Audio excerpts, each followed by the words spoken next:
Welcome to Think Disney 247, where I share my thoughts and opinions on experiences, shows, rides, and more. These opinions are solely mine, but I'd love to hear yours, so leave a comment down below. Today, we're going to be talking about Disney Villains Unfairly Ever After, the newest addition to Disney's Hollywood studios. So let's dive in. Starting off strong, the orchestral intro used in the beginning is perfect, even though it's not original. Watch my YouTube short link down below for the full story. It still fits like a glove though, and honestly it gives a perfectly impactful song to an amazing show. The use of screens as wallpapers was genius because it allows them to literally transport you into the scenery. Sometimes it's a pirate ship, other times it's a Cruella billboard. It just can be used in so many ways and it looks incredible. Next, the main song, Magic Mirror, which is quite literally perfect. No complaints. They made Nothing Can Stop Us Now, but for villains, and it's amazing. It's everything it could be, and more. The music in general in this show is great, and I'll say it again and again. This video mixes visuals with audio perfectly, and watching the villains appear out of the screen is absolutely mesmerizing. Also amazing is the screen-to-screen coordination. I can't imagine how long it took to get it right, because literally from wherever you sit, even if it isn't dead center, you will still get a good view, like the cracks in the mirror line up and everything. It looks absolutely stunning. If you really want to get a good seat though, I suggest row 10 right in the middle. Let other people go into your row before you because you do have to slide all the way down. As for characters, this show includes almost all the villains we know and love, plus even some that are less known. And in addition, the Magic Mirror, whom we get more acquainted with in a newer version. The Mirror is the perfect character, sarcastic and charming, perfect for this role. The real first encounter we have with the true villain comes when Cruella makes it through the glass, heralding her classic theme song and rambunctious wardrobe. That's a word. The Cruella section of the show is my favorite by far of background design.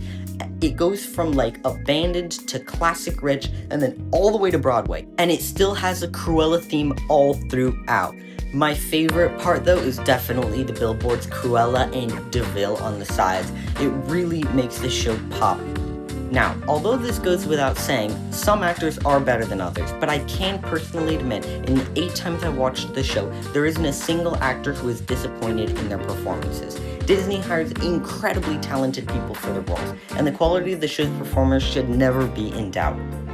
Burning our way over to Captain Hook, I found that Disney was especially particular in casting, as literally every single performer I've gotten has had the personality that leaves your eyes glued to the stage.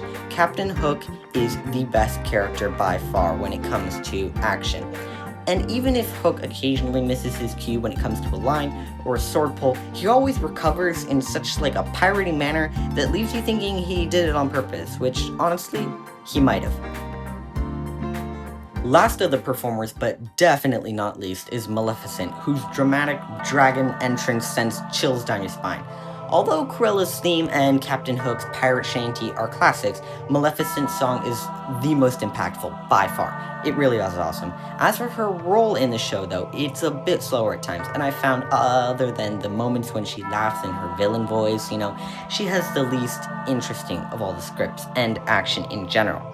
Moving on to the end, when Hades appears, I think this is a great use of screens again, especially ones to the left of him and to the right of Jafar, because it displays their background from the movies for Jafar, a villainy layer.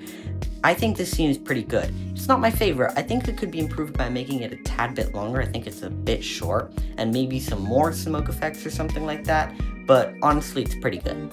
Now, I've heard complaints that Jafar and Hades are screens saying that they should have been actors, but I think that screens were a good choice, otherwise it would have ruined the whole plot. Supposedly, Cruella, Captain Hook, and Maleficent were able to make it through the glass, but Jafar and Hades were not able to, so I think an actor would have given a more 3D appearance, as if they had passed through the glass, thus ruining the whole story.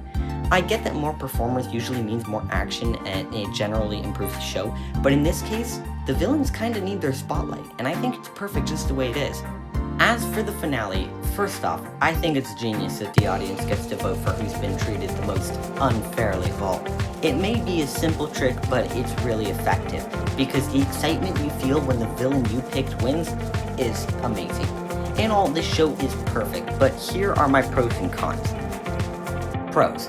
Pro number 1. It's a great use of screens. Disney finally let go of the projectors for this show, and it's great. The screen-to-screen coordination, like I mentioned, is perfect. Pro number 2.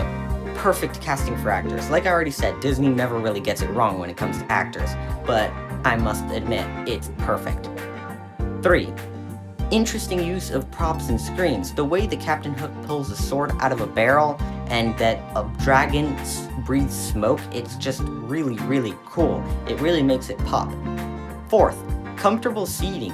I know it just seems like a little thing, but when you've been walking miles, trust me, a good seat can go miles more. It's really important. 5, great sound system. I know this might seem like a basic one, but a sound system is really crucial when it comes to a show, especially a screen-heavy show like this one. The bass is really powerful, and it's perfect for the villainy entrances and exits you got.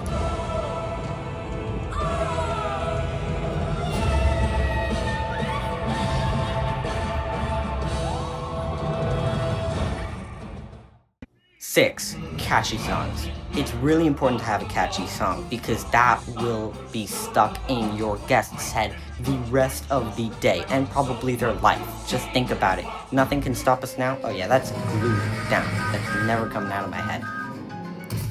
7, frequent showtimes. The show plays every 30 minutes with a few exceptions, but it's still frequent enough for it to be a quick break in between your day, and a break well worthwhile. Cons. The seats, although comfortable, are plastic and are very uninteresting when it comes to design. Honestly, this is a tiny thing since you barely notice the color or shape of the seats that you're sitting in, but it still shows that some thought was lacking when it came to interior design. 2, the showtime. The showtime is only 18 minutes, and I've heard people say that that's just enough, but I, since I love the show, feel that's too short. Now, if you don't like the show, you'll probably think it was too long, but for me, show is too short. 3, the over-reliance on screens. I said I love it, and it's true, I do love the amount of screens used, but I've already started noticing some screens having slight issues, and even though it's understandable, tech can be tech sometimes, maybe you could do more physical props next time. In all, I rate this show 10 Mickeys out of 10. Which means it gets the golden Mickey. Now, this is the first review video I've done on this channel, but it still deserves a golden Mickey. And that concludes our video. Thanks for watching. If you enjoyed, make sure to like and subscribe. See ya!